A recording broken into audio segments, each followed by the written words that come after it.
If you want to increase the flashlight brightness on your Samsung, so first of all, swipe from the very top of your screen and now swipe down again. All right, so here is your flashlight icon. Here it is. And now to activate your flashlight, simply tap on it and let me show it to you. It works.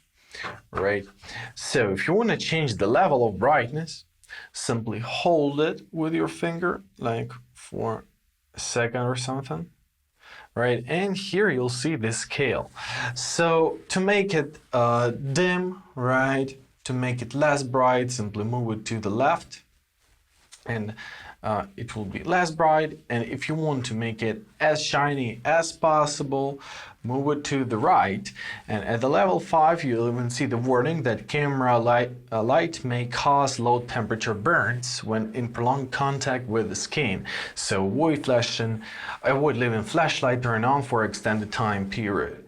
And basically that's it. To turn it off, simply tap on the switch, press done, and now it's turned off. I hope this video is helpful. Thank you so much for watching. Have a great day and please consider subscribing to our channel.